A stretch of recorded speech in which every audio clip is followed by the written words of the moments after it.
You're so lucky I don't have gray face paint. Hi, my name is Jamie. Welcome back to my channel. And a little housekeeping before we get into the actual video. I just want to say, please bear with me. We have moved all of the computers and my filming stuff into our spare room, and so we're trying to figure out lighting and angles and audio, so it's going to be a little bit echoey. And I had actually already filmed this video and I was about to edit it, and I just wasn't really happy with it. I didn't like the lighting, I didn't like the sound quality, I wasn't making the right points that I wanted to make in the video, and so I tried to re-record it today while I had some really nice lighting. And I realized I was recording without my mic plugged in, so this is like my third take. We're figuring things out. I just need to get back into the flow of things. Hello, my name is Jamie, and I am a former Homestuck. If you're not aware, Homestuck is a webcomic created by Andrew Hussey that was started, I believe, in the mid-2000s and actually didn't end until I think the late 20-teens, but it like absolutely dominated Tumblr in the early 2010s. A very, very, very, very simplified synopsis of the story is that this is about 4 teenagers who play a beta version of a video game, and in doing so bring about the destruction of their entire world, because the point of the video game is to create a new world / utopia, and they team up with another group of alien teenagers who have already played their version of that video game, and they work together to create this new world. Now, there are a lot of alternate timelines, alternate universes, side quests, side characters, and a lot of stuff also in the mix. And kind of the big joke within Homestuck is that nobody really knows what Homestuck is about, and that's kind of how I feel. I don't think I actually really understand the story. Even if you've never read Homestuck the webcomic, you've definitely seen Homestuck the fandom out in the wild, or at least on the internet. Homestuck was huge, and it actually was really influential on fandom culture in the 2010s. Fandoms at that time consisted of like Super Hulock and a lot of anime fandoms, and so this was the first like web comic to really make it big, and it was just super weird. It just happened to be a super weird one, guys. If you're into cosplay, you might have heard the joke, seal your paint. And that's because Homestuck, being very popular with a bunch of young teenagers who started going to these conventions, became amateur cosplayers. And the troll characters that I mentioned previously, those aliens, they are all gray colored, like their skin is gray. And so all of these very young amateur cosplayers would paint their face and hands and sometimes the rest of their body gray with, face and body paint, but they wouldn't powder or like set it with a setting spray. And so they'd run around all of these conventions with this unsealed paint and, stain the walls and sometimes the hotel bedding and whatnot. So these conventions actually got in trouble with the hotels that were hosting them, and they actually started to change the way cosplay conventions were run because of Homestuck. You've probably seen a meme here or there poking fun at the cringe things or the controversies that happened with Homestuck. The big, really well-known one is the Sharpie bath one. Somebody tried to, dye their skin gray with Sharpies at a hotel convention. And I don't think you guys understand, like, this went all the way to the top. Like, there were some well-known internet people, but also some actual celebrities who would come out about being a Homestuck fan. The big one is Dante Basco. If you don't know, Dante Basco is the voice of Prince Zuko. He's also just like a really well-known actor, and actually one of the characters in Homestuck is a parody of Dante Basco's character in Hook named Rufio.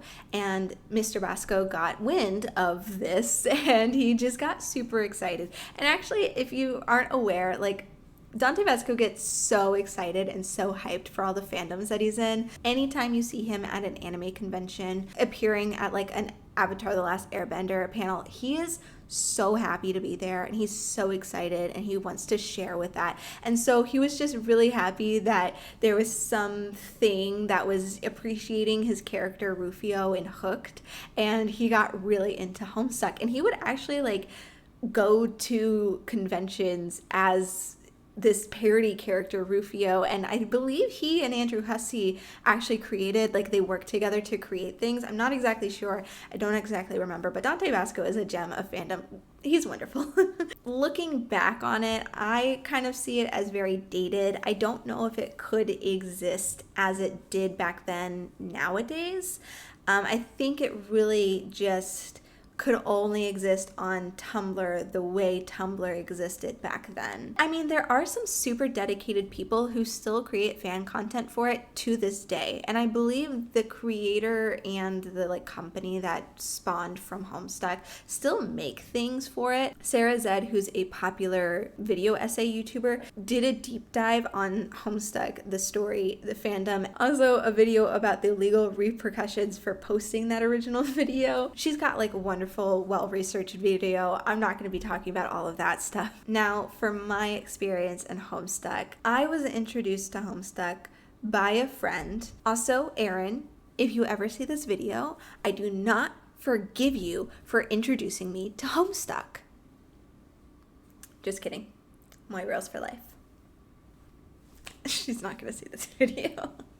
I hope she doesn't. This is so embarrassing. My obsession was mild in comparison to some other people's. Like, I didn't cosplay, I didn't go to conventions, I didn't create any fan content like fan art or fan fiction. I just consumed that, engaged with it every day from the ages of 11 to 14. I don't think I even read the ending of Homestuck. At that point, I was just kind of done with fandom in general. And so I don't know how Homestuck ends. I'm sorry, I don't. Homestuck for me didn't make a lasting impact. It's just kind of a memory. Although there are two groups of like Homestuck cosplayers that I really admired at the time. The first one, I don't even remember the like usernames. I followed them on Tumblr, but like they do in-character interactive panels at conventions, and I wanted so badly to go to one of those. And then the other group, the account name was JJ Pyrope, and it's not active anymore, and I hate that. They were so great. As a kid, I looked up to them so much, but they would do like these elaborate group cosplays, and it wasn't just Homestuck. They also did like My Little Pony and Game of Thrones, and it was so cool, and I was so interested, and I looked up to them so much. And JJ Pyrope, your videos got me through middle school. So why are we talking about this in the first place? This is a book channel. Why am I talking about a webcomic that I'm embarrassed to remember? And that's because I recently read Gideon the Ninth by Tamsyn Muir. Now, Gideon the Ninth is a fantasy, sci-fi, action-adventure novel, and the tagline is Lesbian Necromancers in Space. And the author, Tamsyn Muir, has confirmed that she used to write Homestuck fanfiction. Now, I need to make it very, very clear that this book right here is not fanfiction with the serial numbers filed off, okay? I can't say anything about the journey the author took to get to this book. It might have had humble beginnings as a fanfiction, but as it exists right now, this is an original and unique work. This is not derivative of Homestuck, but the author has stated that she was influenced by her time writing for the Homestuck fandom, and there are a couple elements from Homestuck that she used in this book. And that's why I wanted to kind of review this. As a person who was in the fandom, I kind of have a unique perspective on this. Maybe it's not that unique. Homestuck was a big fandom. I'm sure so many Homestucks have read this book already. Now, Muir is pretty open about the fact that she wrote Homestuck. I mean, she confirmed her old username. I don't believe she's actually deleted anything, or at least she's left up the one she doesn't mind anymore. When I did go to look up her old username on AO3, they were still up. They were from the years like 2012 to 2014, I think.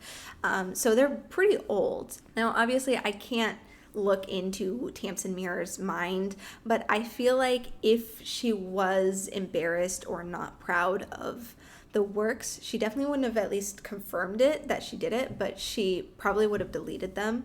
So the fact that they're still up leads me to believe that if she is embarrassed by it, she only feels the same kind of cringe anyone would feel looking at their old writing that they don't really connect with anymore. So I don't think she's ashamed or embarrassed by this at all, or else she definitely would have deleted the fics. All right, before I get into the actual Homestuckiness of this, I do want to just do a review of Gideon the Ninth, because it's a pretty interesting book. So Gideon is our main character, and she lives in this world.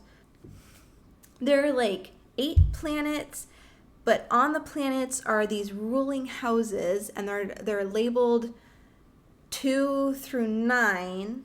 On these, and the rulers are necromancers. So in this world, necromancy is like the coolest thing ever. So all of the rulers of each of these planets are necromancers, but also there are just regular necromancers, but like we don't care about them. We only care about the rulers. The rulers are the necromancers.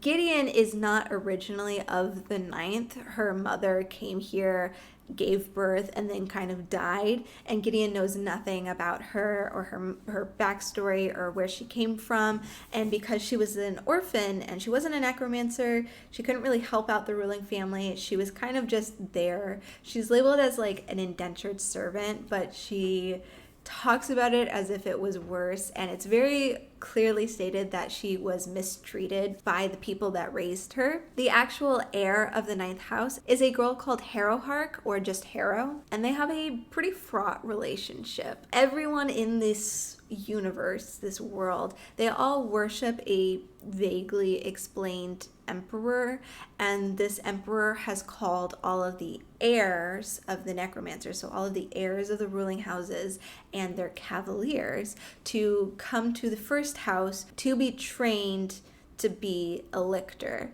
And a lictor is what Harrowhark wants to be more than anything, although I'm not really sure what a lictor is. For some reasons, try not to spoil it, the Cavalier of the Ninth House is not able to go with Harrow to the first house, and so she forces/bribes Gideon into being her Cavalier. Now, Cavalier is kind of like a knight. It's somebody who is sworn to protect the necromancer and their family. They have to be trained and whatnot, and Gideon was not trained for this at all. She was trained with a long sword, so like a 2-handed sword, and cavaliers all fight with a rapier, and so she's got like 6 months to train a whole different fighting style and to kind of learn what it is to be a cavalier and whatnot, and go to this place where they have to pretend that Gideon and Harrow have been necromancer and cavalier the entire time. Like, they've got to pretend this is how it's always been, and it's really not. And then there are trials and challenges and personal growth, but also murder and betrayal and bone monsters and action. It's great. There's a lot there. Are you into bone monsters? Because I didn't know I was into bone monsters. I think they're super cool, and I'm so glad that this book had them. Harrow herself is a bone necromancer. The other necromancers have various specialties. We'll get into it. Let's start off with the positives, the things that I really liked. Now, I loved the relationship dynamic between Cavalier and Necromancer. It's kind of similar to the relationship dynamic between, if you've ever read or seen Soul Eater, the relationship between Meister, I don't know what that was, Meister and Weapon. But if you haven't seen that, it's like the Cavaliers have pledged their lives to the necromancer, but it's more than that. And it's like their souls are intertwined. They love each other, but it's not just romantic love. It can be, but it's not always. And it's not just familial love, although there are some like family members. It's like more than that. It's on a different plane. And I love that kind of relationship dynamic. It's similar also, I keep referencing anime. I'm in a nerdy mood, but it's similar to Roy Mustang and Riza Hakai, where they're not like in a canon relationship, but you know that there's some deep feelings for each other, and it's not just romantic, it's beyond that. I love that relationship dynamic, and also it's different slightly for each pair. Well, there's 7 pairs and 1 trio, so each group. Obviously it's different slightly because they're all different people. So there is one pair where it's like romantic and they're married. There's another pair where it is like an uncle and a nephew. All of them have this knowledge of a deeper meeting between Cavalier and Necromancer. And another thing I love is that it's not info dumped what a Cavalier and Necromancer's relationship is. It is not thrown at you like, oh yes, Necromancers, and you get to discover that as you get to see the relationships between the various Necromancers and Cavaliers. You get to understand what it means to be in that kind of relationship dynamic. And I think the good thing about it is that Gideon and Harrowhark are initially in that kind of relationship dynamic because Gideon is pretending to be Harrow's Cavalier, and so they don't have that relationship dynamic already. They have to build that up, and it's really hard because, like I said, they have a very fraught relationship. They don't like each other very much. Speaking of Gideon and Harrow's like relationship dynamic, like I said, I really like that they have to build it, and I like that it's kind of, they both have an arc and it meets in the middle because they both have something keeping them from liking each other, from wanting to like play along and trust each other. And obviously they have a beautiful heart-to-heart where they get to understand the other one's perspective of them and so they get to work on that trust and relationship that they build, and it's nice. It's a really, I like that they weren't initially friends. It doesn't feel, I guess, not enemies to lovers because they weren't on opposing sides, but it was definitely I don't like you to, I don't want to say lovers. It wasn't really lovers, at least not my definition of lovers. Something beyond lovers, I'll say that. I love the action. I think it was very well done. Like I said, there were bone monsters. I really liked the bone monsters. I thought that's a unique thing. I don't see a lot of like monster fights. I don't really read a lot of action adventure books, and so I don't see well-written monster fights. I will say I skimmed a little bit of it just because action scenes are hard for me to visualize. But there were a lot of action scenes, like fight scenes, where I was super invested and I wasn't skimming and I was reading every word, and those were obviously the sad ones. There's some sad scenes. There's some sad action scenes here too. Like, it's great. I think it's great that each individual character is unique and has their own personality and has weight in the story. You know, it's a big cast. So there's some characters that are going to be talked about less. There are some characters that are going to be a little less dynamic, but each character was there for a reason. Well, they're all there for a reason. They're there to become lictors, but they were all used within the story, and I like that just on its own, like as a skill of a writer. But I also love that each of the characters were unique and none of them felt flat. Like, obviously some of them were less dynamic, but they all felt like they had a history behind them. And I think that is due to the fact that each person had somebody to play off of. The Necromancers had their Cavaliers, and you could see there was a history between them, and in that there's a history behind each character. So I think that was something that was really well done by the author, and she used her characters to her advantage, which is really great. Just for writing style wise. It's really great. Also, none of the characters were boring, even if they were a little less dynamic than other characters, or like seen a lot less than other characters. They were never boring. There was no character on the page that I was like, ugh, I can't wait till this scene is over. It was like super interesting for everyone. I like the world. I think the world is unique. I mean, it's not super unique to have different planets and to have like a ruling house of each planet and they all come together. But like necromancy isn't seen very often, or at least I don't see it very often. I like a lot of fae magic, so having dead magic is super cool. This is a really well-written world, I think. It also feels like there's something greater. I made a TikTok a while ago. It didn't blow up, but it had more views than I usually get. And it was me talking about this trope or aesthetic in media that I really like, where there is super advanced magic or technology, or magic and technology. It has been forgotten, and so the world kept going, but now this ancient magic / technology is actually super advanced according to us, but it's like ancient and almost forgotten and very run down according to the characters in the story. And this has that kind of trope. So like they're at the first house, that 10,000 years ago something wild happened, and so all of the magic and stuff, there's like this mystery of this past tragedy that happened at this house, and we've got to like figure that out. Really good, really like that trope in media, and I'm glad that this book and series had it. All in all, solid 4 stars. I rated it 4.25 just because Storygraph lets me do that, but 4 stars. Wonderful, wonderful book. Let's get into some negatives. There were some things that I personally wasn't a fan of. I liked Gideon and Harrow's character arcs and how they meet in the middle, and they have that like thing, they don't like each other and then they do like each other.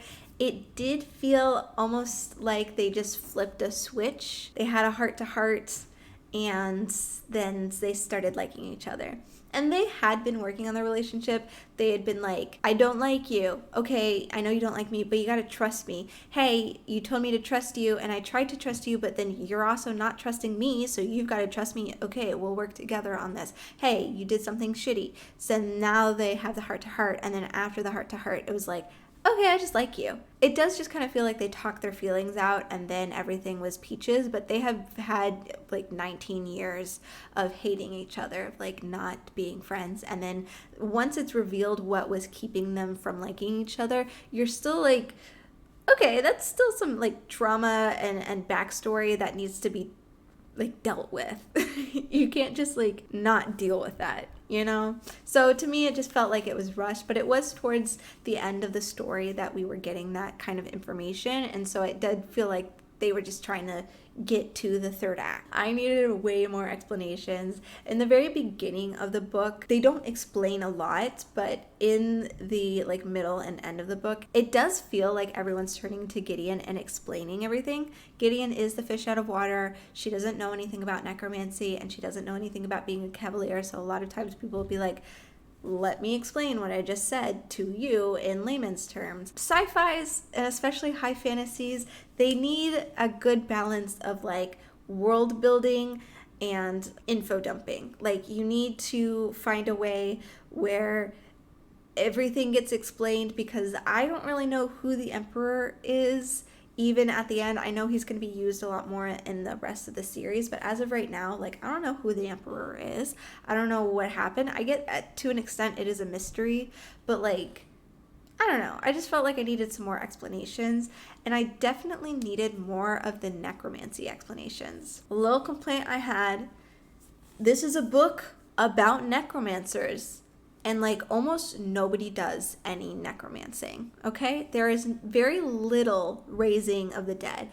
There are at least 2 confirmed times where somebody has died and everyone in the room, everyone who's with them as they die, like tries to bring them back and they're not able to. And it's kind of weird that in 2 different scenes, they have like a room full of necromancers who are not able to bring them back, at least to like bring their ghost back and say something. I'm not sure. We see Harrow using the bones. So Harrow is a bone witch or whatever. And so her necromancy powers are controlling bones. So she uses that a lot. And obviously we're going to see that more than the other brothers because Gideon and Harrow work closely together.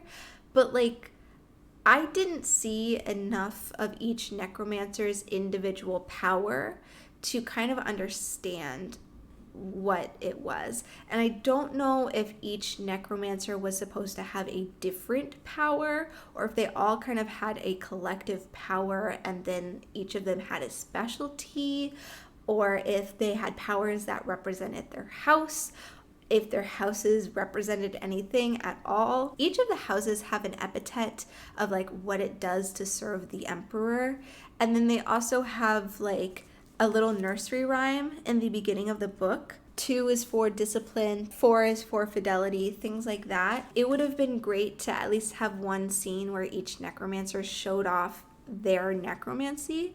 I can see how that could be done very badly, where it just kind of looks like they're going in a line and doing things.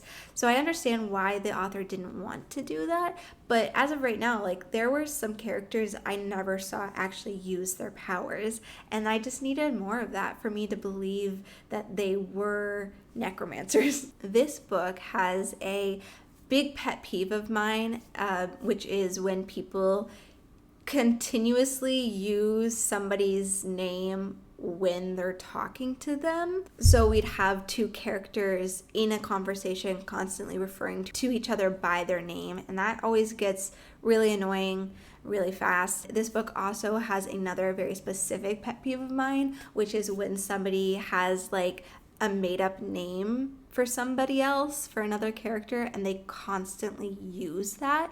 So Harrow, to kind of annoy Gideon, calls her Griddle, and she says that all the time. She's always calling Gideon Griddle. And at first I was like, okay, we're setting up the fact that she never addresses Gideon by her real name, so that when she does, it's like a big moment. And to an extent it is, but even after she does that, she continues to use Griddle in place of Gideon, but then she's also saying Griddle all the time. And it's a big pet peeve of mine. It's like, I understand, I get it. It gets super annoying really fast. You don't need to keep doing it. So that's just a big thing for me, like just the calling each other by their names and then by a funny name. I always find it annoying, but the author can do whatever they want, I guess. That's what I get down to. I don't personally enjoy it. The author can do whatever they want. I don't care. It's already been published. Now, I'm not a big fan of the ending. The actual, like, ending was fine. It was a lot of action, very action heavy, very fighty, a lot of things going on, so I kind of got lost in it. I'm talking more about the epilogue. The epilogue felt very sloppy. It really felt like it was just there to set up the second book. It was almost like, I don't know, like a Nick Fury moment in the Avengers, where you have the whole movie play out and at the very end, Nick Fury is like, I'm gonna need you in the next movie. That's not how Nick Fury talks. So that's kind of what it felt like, is like a character we've never seen before talking to Harrow being like, I'm gonna need you for the sequel, Harrow the Ninth.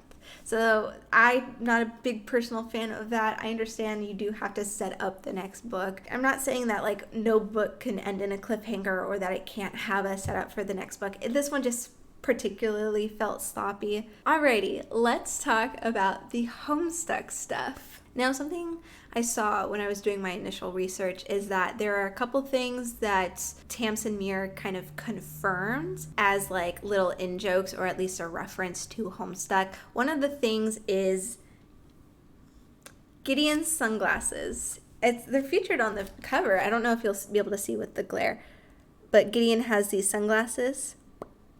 These glasses were very popular in the Homestuck fandom, the style, the aviators, because one of the most popular and also main characters, Dave Strider, wears these sunglasses, and he's never really seen without them, and so these kind of became the Homestuck glasses.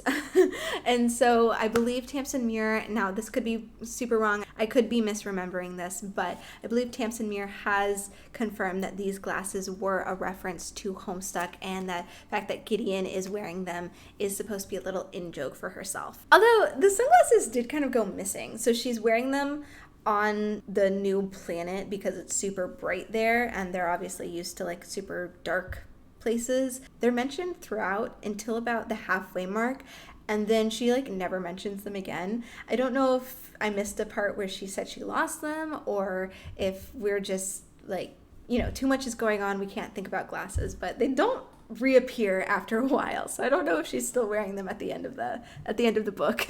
Some actual elements of this story that you could say might have come from Homestuck would be like the idea of a world ending and being resurrected. Like I said before, that's kind of the whole point of the story in Homestuck, is that the video game destroyed their world and they have to create a new utopia. And in this world, they had the like 8 planets, and the entire solar system world died.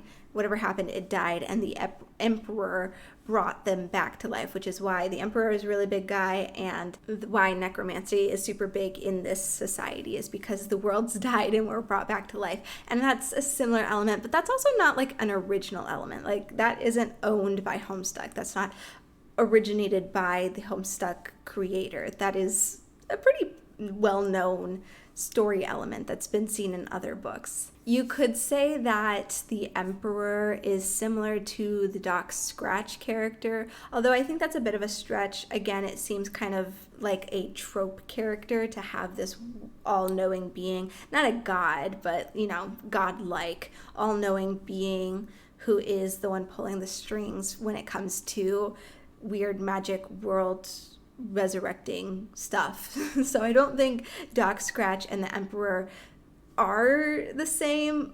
They're just similar tropes that are used the similar ways. You could also say the Cavalier and Necromancer relationship is similar to like a Moirail relationship.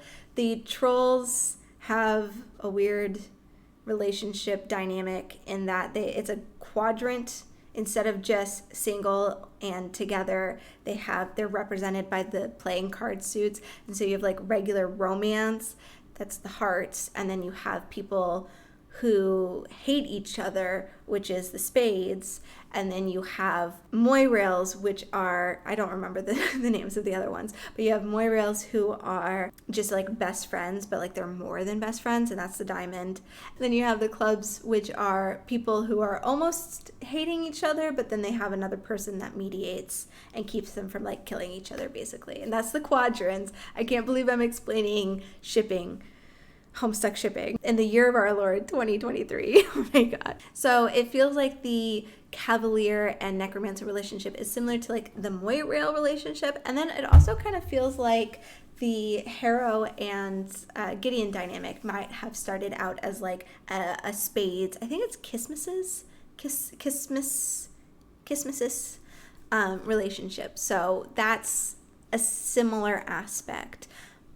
But it's a relationship dynamic. I don't think you can really say that it's just because we knew that she wrote Homestuck, and so it just feels kind of like similar to the shipping dynamics of Homestuck, if you get my drift. The thing that really gives this a Homestuck feel is the writing style. Now, this is a very humorous book. This is really funny, but also, I do like that type of humor. This absurdist, quippy humor. People will be having like a serious conversation, and Gideon is just like interjecting with some random thought that she had. And this is very similar to Homestuck.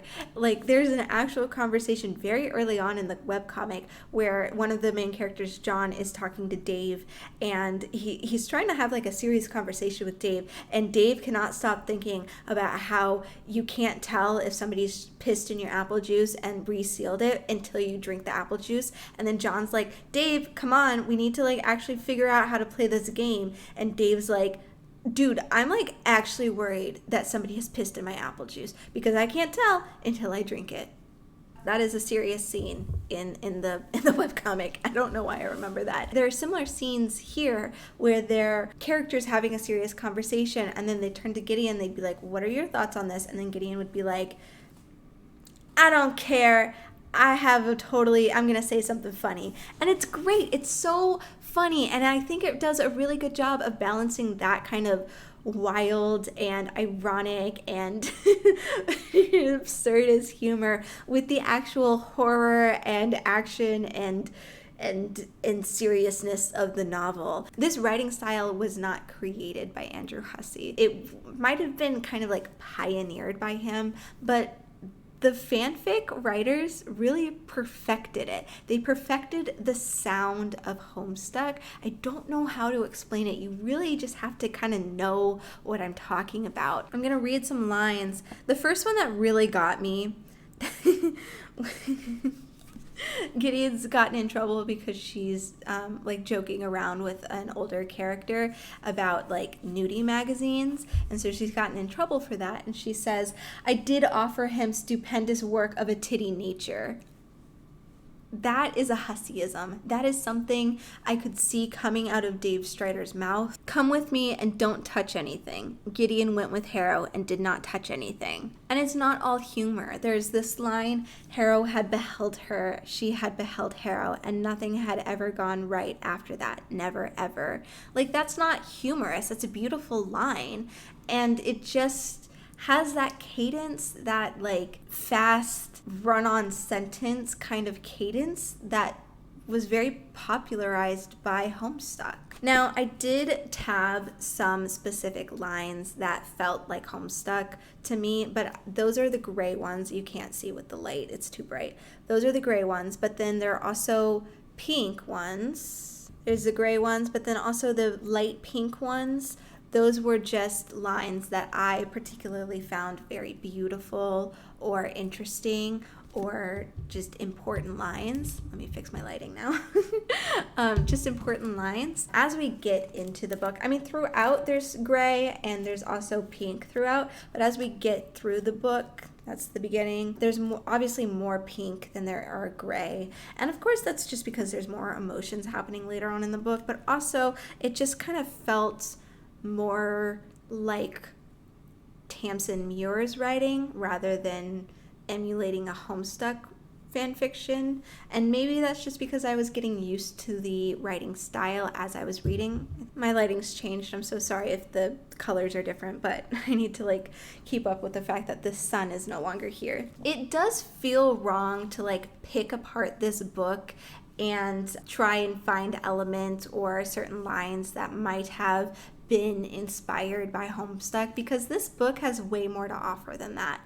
This book by itself is just such an interesting concept. It's very well written. It has some interesting ideas of relationship dynamics, and this character is just really funny and interesting, and I think it's beyond its maybe humble beginnings of Homestuck fan fiction. And I think Tamsyn Muir has done a lot to create and craft a writing style that she really likes and was interesting for me particularly to read. But also, I mean, this is a best-selling novel, so like other people, and I'm sure people who haven't read Homestuck are also enjoying this. So I mean, it is unfair of me as a former person of the fandom to try and pick apart what might have been influenced by Homestuck. I do think that this is a well-written book and deserving of high praise, and I think Tamsyn Muir is going to do a lot with her writing. Tamsyn Muir doesn't really take herself seriously, which I find so enjoyable. I really appreciate that she's not, like, she's here for a laugh. She's telling a great story, but she's also here for a laugh. There were some interesting anachronisms that I really wanted to talk about and point out. The first one I noticed was Gideon referencing pizza. And like, I understand that this, in the canon of this world, this used to be our world, and it's just so far into the future and it's gone through something weird that it is now no longer our world. There's a very real separation between the two. So like, it makes sense that they would have certain things that we would have, but it's also very jarring because there's like necromancers and they're all wearing robes and fighting with swords and whatnot. And so is it really believable that there's like a pizza oven in the ninth house? No. So why is Gideon talking about pizza? It's because it was just funny for her to talk about pizza. There were some other things, a lot of things, I don't think this is meant to be funny, but like it was really jarring to see her talk about like speakers or flashlights or LED lights, any other electronical thing. And at one point she even mentions like an ancient toothbrush that like is electronic and it spins, but it's ancient because, you know, in that world, this mundane thing that is cool to us is like ancient and not. It's jarring to see it talked about, especially such mundane things like a flashlight in a fantasy novel. It's not jarring bad, it's jarring interesting. At one point, a character is like really upset. Somebody turns to them and goes, "Oh, shut up, you're just hangry." They have the word hangry? That's so funny. That is hilarious. I I couldn't stop giggling after I'd read that. They also have like lip balm. They reference a piñata. Gideon's talking about like a bad guy and she's like, hit him until the candy falls out. You guys have piñatas there? That's so fucking funny. Like, that's so funny. And I really appreciated all those little jokes. There were even some like meta jokes because in the back of the book, there's like some more lore. The naming guide, it kind of explains the pronunciation of the names. And that one's just rife with jokes. There's at one point, she's like, oh, here it is. You should have the trick of the us sound by now. If you don't, it's fine. Nobody cares. It's a random name in a novel about bonermancy. I love that. There's this wonderful character, Dulcinea. I said it was Dulcinea, but apparently it's Dulcinea. She talks about Dulcinea is the famously illusory persona assigned to the prostitute Aldonza in Don Quixote, a case of a woman you want to exist but who really doesn't. In this essay, I love the meme. I love the reference to the meme. It's so great. And it's so refreshing to see an author that doesn't take themselves very seriously. Well, obviously she takes herself very seriously, but is okay with having a little jokey joke in her book, especially the little meta jokes. I love that. That was so fun to read. And like I said, that kind of humor really helped swallow the pill that is the emotional, traumatic ending. 10 out of 10 read. I really enjoyed it. Like I said, there were a couple things that kind of annoyed me or that I think could have been done slightly better, but what can I say? The book's already published, so it's not like she's gonna see this video and redo it all just for me. But Tamsyn Muir, from one Homestuck to another, you did a great job. I don't know if you noticed, but I'm wearing green, specifically olive green, because I'm a Leo, and so my favorite characters were the Leons. Their blood color was olive green, so I'm a little cat girl. I'm never doing that again. Alrighty, thank you so much for watching this video. If you've read this book, if you are also a former Homestuck, please comment down below. Tell me what your thoughts were, and also what was your favorite part of Homestuck?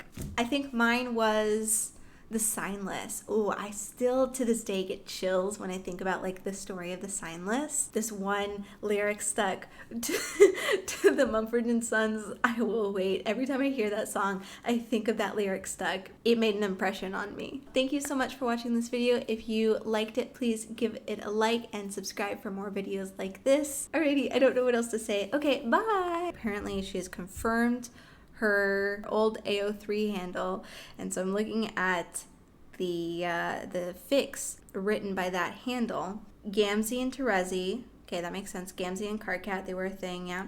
Tavros Vriska, okay, that's a choice. These were like popular, like these weren't small fanfics that nobody saw, like these were popular.